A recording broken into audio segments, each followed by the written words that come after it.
Boa noite, alunos. Tudo bem com vocês? Espero que sim. Hoje nós vamos estudar um tema bem interessante, que é mais um micro-organismo presente aqui no nosso meio externo, que são as bactérias. Eu vou retomar um pouquinho a aula anterior sobre os vírus, para que fique bem evidente para vocês a diferença de vírus e bactérias. Na aula anterior, nós trabalhamos que o vírus é um organismo acelular, ou seja, ele não é formado por nenhuma célula. Portanto, ele é um parasita obrigatório. Já as bactérias são seres unicelulares. O que significa isso? Unicelular significa que é um micro-organismo que é formado por apenas uma única célula. Então, ela tem membrana plasmática, citoplasma, núcleo, material genético, todas as organelas de uma célula. Ao contrário do vírus, que é acelular. E as bactérias são seres microscópicos, ou seja, nós só conseguimos visualizá-las através de um microscópio, tá? Aqui eu vou elencar para vocês algumas doenças causadas por bactérias. Pneumonia, pielonefrite, que é uma infecção nos rins, osteomielite, uma infecção nos ossos, erisipela, tuberculose, meningite meningocócica, gonorreia, sífilis, cólera, coqueluche, hanseníase, leptospirose, etc. Aqui são as principais, mas nós temos muitas doenças causadas por bactérias. A primeira bactéria que nós vamos tratar aqui, pessoal, é a Staphylococcus aureus, tá? Essa bactéria é uma bactéria muito presente no ambiente hospitalar. Então, aqueles pacientes que ficam muito tempo hospitalizados com uso de respiração artificial, entubados na unidade de terapia intensiva, pode contrair a Staphylococcus aureus devido muito tempo com respiradores artificiais, tá? É uma bactéria tipicamente hospitalar e muitos pacientes adquirem infecções hospitalares graves devido à presença dessa bactéria nos catéteres também. E essa bactéria, dependendo do estado imunológico do paciente, pode levar a uma infecção generalizada e esse paciente ir a óbito, tá? Só que essa bactéria ela é muito comum na nossa pele, na boca, nariz, intestino. Mas se ela é comum no nosso corpo, por que ela torna-se patogênica? O que acontece?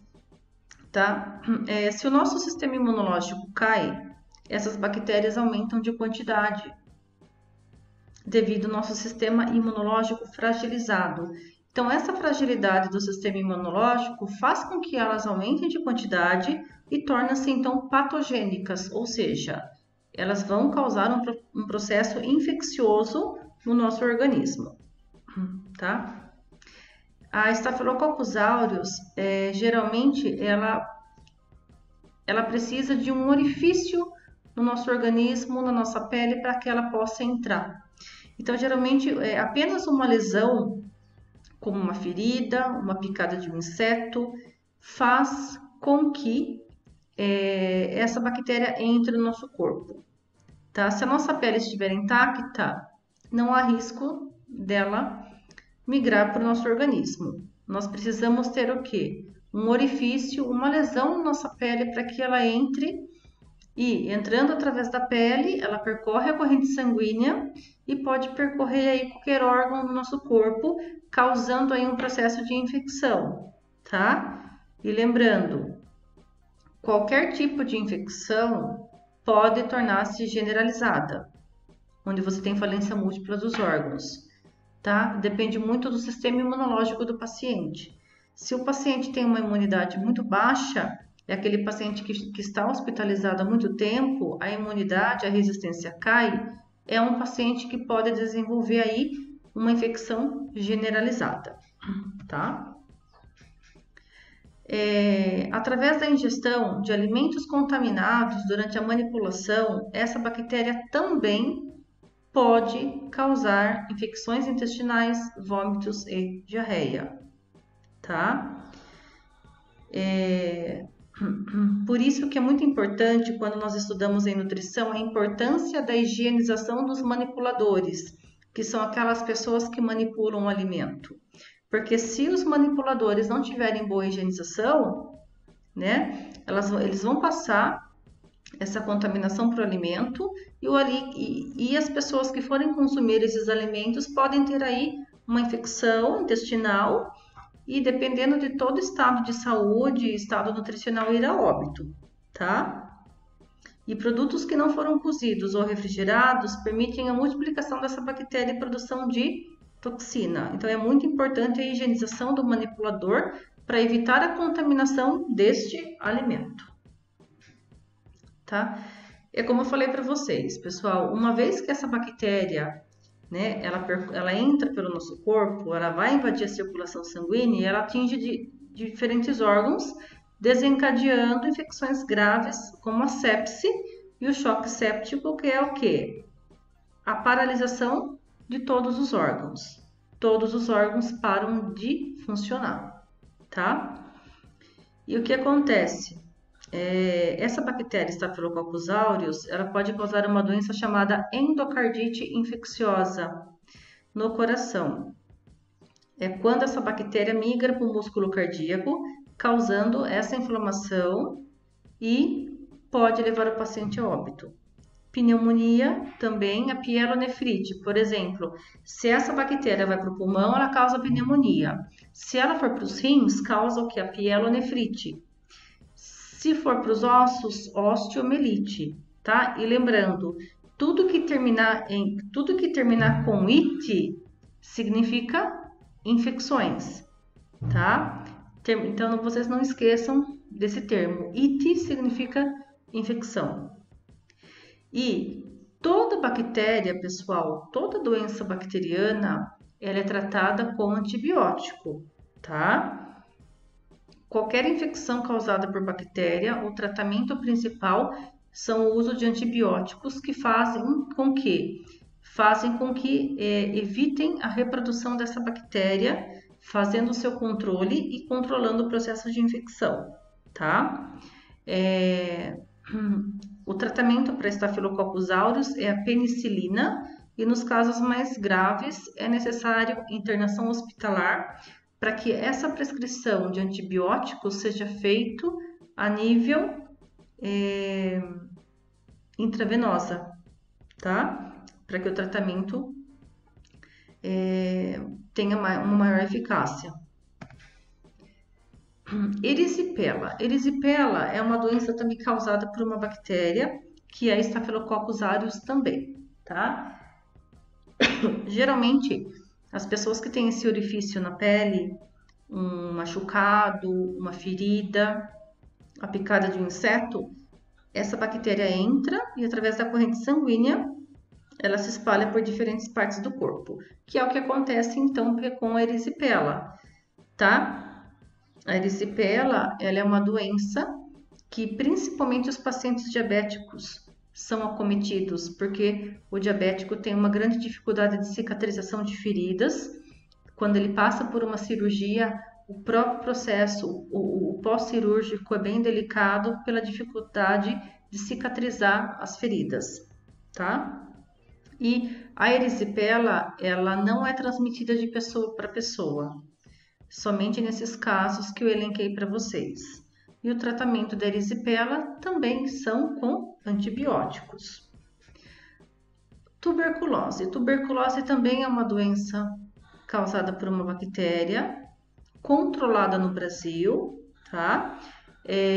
A tuberculose, ela comete os pulmões, só que ela pode espalhar por outras partes do corpo também, como ossos, rins e meninges, né, que são as membranas que envolvem o nosso cérebro, tá? O nome dessa bactéria é o Mycobacterium tuberculosis, tá? É uma doença infecto-contagiosa grave e até antigamente, era uma doença que tinha que afastar a pessoa portadora da doença da família, para que evitasse a contaminação. Hoje, com tratamentos mais evoluídos, isso já não é mais necessário, tá? E geralmente os pacientes hoje que apresentam tuberculose, meningite, geralmente são pacientes que têm imunidade muito baixa, pacientes com AIDS, né? Aqueles pacientes que já desenvolveram a doença e pessoas muitas vezes que estão em tratamento de quimioterapia para um tratamento de câncer, pode ter a tuberculose devido à queda do sistema imunológico, porque é uma doença que já está controlada no Brasil, tá?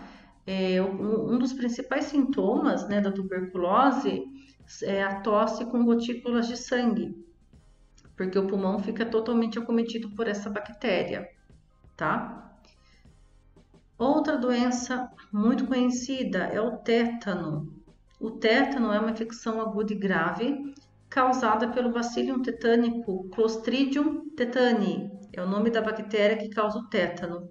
E ela entra no nosso corpo através de ferimentos ou lesões de pele.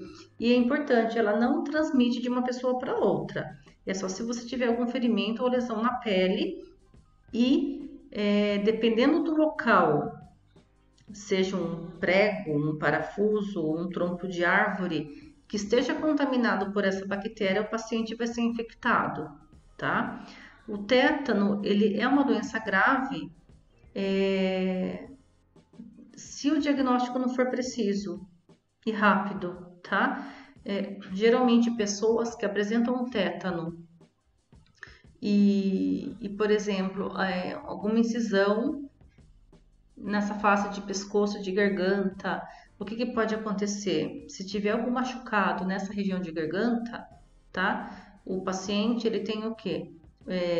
Se os músculos do pescoço foi atingido, o paciente tem uma dificuldade aí de deglutição, tá? Espasmos musculares, né? O paciente, ele tem muitos espasmos devido ao tétano, tá? E tem que tomar a vacina antitetânica, que é muito importante para prevenir aí complicações. As mulheres precisam tomar a vacina do tétano antes do parto. Deixa eu voltar um pouquinho para vocês. Antes do parto, porque irá passar por incisões. Profissionais da área da saúde que irão trabalhar em hospitais, em clínicas, também precisam tomar a injeção de tétano para prevenir qualquer tipo de contaminação. Só que o tétano também é uma doença bacteriana, mas é uma doença que está controlada no nosso país. A meningite meningocócica. Pessoal, nós temos a meningite viral, que é mais branda, e nós temos a meningite meningocócica. A meningite meningocócica, ela é mais grave, tá? Por ser bacteriana. Ela causa inflamação das meninges, que se localiza no sistema nervoso central. E mais de 80% dos casos de meningite são provocados pela bactéria. Os sintomas: intensa cefaleia, dores de cabeça muito fortes, vômitos a jato, rigidez de nuca e febre alta. Rigidez de nuca é quando o paciente não consegue encostar o queixo aqui na região do pescoço. O grande problema que eu vejo nos casos de meningite é o seguinte: é feito um exame, né, onde coleta-se o líquor, que é uma substância presente na medula espinhal, e através da coloração desse líquor, você tem o diagnóstico da meningite positiva ou negativa. O que acontece é que, geralmente, até o resultado do exame, esse paciente ele não fica numa área privativa, ele fica com os outros pacientes, e é nesse momento que o paciente pode contaminar outros pacientes que estão hospitalizados ou em observação por algum tipo de tratamento. O correto seria, há uma suspeita de meningite, então esse paciente tem que ser isolado, né, mesmo não tendo o diagnóstico em mãos. Então é muito importante essa conscientização dos profissionais de saúde em isolar esse paciente mesmo sem o diagnóstico, tá? A meningite é uma doença grave que, graças a Deus, está controlada no nosso país, porém, o diagnóstico tardio pode deixar sequelas graves ou até mesmo o paciente ir a óbito, tá? Sequelas de audição, sequelas de visão, sequelas motoras, o paciente pode ter devido a uma meningite. Ou, casos bem mais graves, o paciente é óbito, tá? Desculpe. E a meningite meningocócica, por ser tratada de uma bactéria, o tratamento é feito com antibióticos e em casos mais graves é necessário a hospitalização para esse paciente ser melhor monitorado.